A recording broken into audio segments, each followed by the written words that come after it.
Halo Kimia Lovers, apakah Kimia Lovers pernah nih mendengar tentang suplemen kreatin? Jika belum, Anda mungkin melewatkan satu dari suplemen paling banyak dipelajari dan digunakan dalam dunia kebugaran dan olahraga. Dalam video ini, kita akan menjelajahi segala hal yang perlu Anda ketahui tentang suplemen kreatin, dari apa itu sebenarnya, hingga bagaimana cara kerjanya dan manfaatnya untuk meningkatkan performa Anda. Mari kita mulai.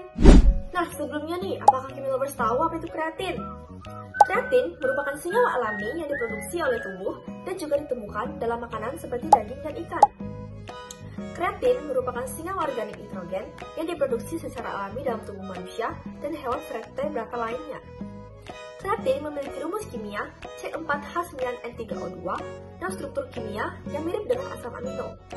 Kreatin dibuat dalam tubuh dari asam amino arginin, lisin, dan asam amino metionin. Ini terutama disimpan dalam otot skelet, hingga sebagian kecil juga dapat ditemukan dalam otot dan jantung. Kreatin berperan penting dalam penyediaan energi selama aktivitas fisik yang intens, terutama dalam aktivitas yang membutuhkan ledakan energi singkat, seperti latihan anaerobik atau berat. Secara khusus, kreatin berperan dalam menghasilkan dan meregenerasi ATP atau adenosine trifosfat, yang merupakan sumber energi utama dalam sel.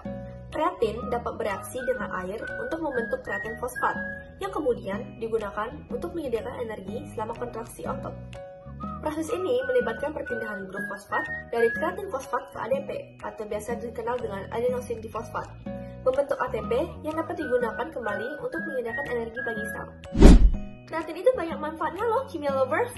Nah, sebagian besar, kreatin disimpan di otot rangka yang mengubah kreatin menjadi komponen yang membantu membentuk adenosine trifosfat, atau biasa dikenal dengan ATP. Selain membantu menyediakan energi dan meningkatkan pertumbuhan otot, kreatin juga membantu, yang pertama, mempercepat penyembuhan otot, yang kedua, meningkatkan hormon anabolik, yang ketiga, meningkatkan kandungan air dalam sel otot.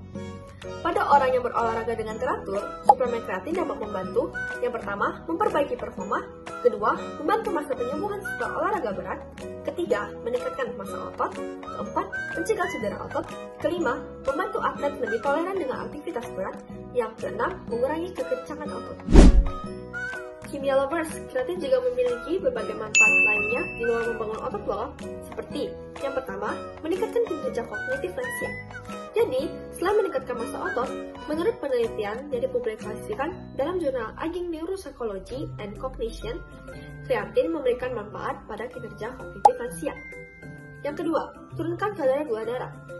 Menurut studi pada jurnal Amino Acid, apabila mengkombinasikan konsumsi kreatin dan olahraga, kontrol gula darah akan lebih baik.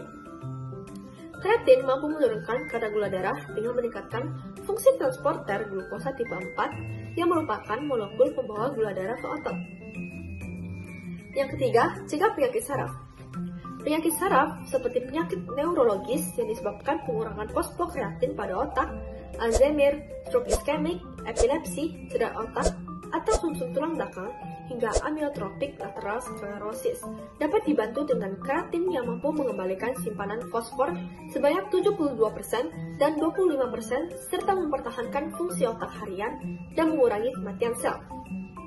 Hal ini dibuktikan dari penelitian pemberian kreatin pada otak tikus dari jurnal Neuroscience tahun 2001. Yang keempat, atasi penyakit Parkinson.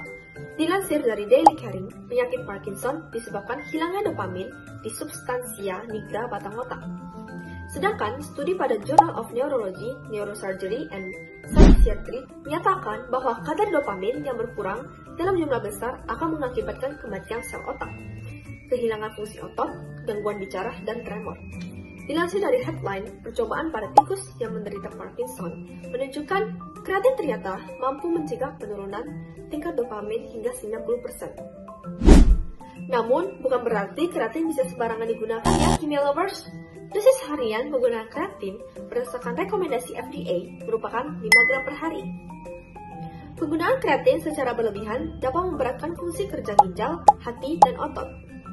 Efek samping yang mungkin terjadi pada penggunaan kreatin antara lain dapat menimbulkan masalah pada ginjal seperti batu ginjal dan gagal ginjal, gangguan pada hati, kram otot, peningkatan massa otot, dehidrasi, gangguan pencernaan, kompartemen sindrom, hingga rhabdomyolysis.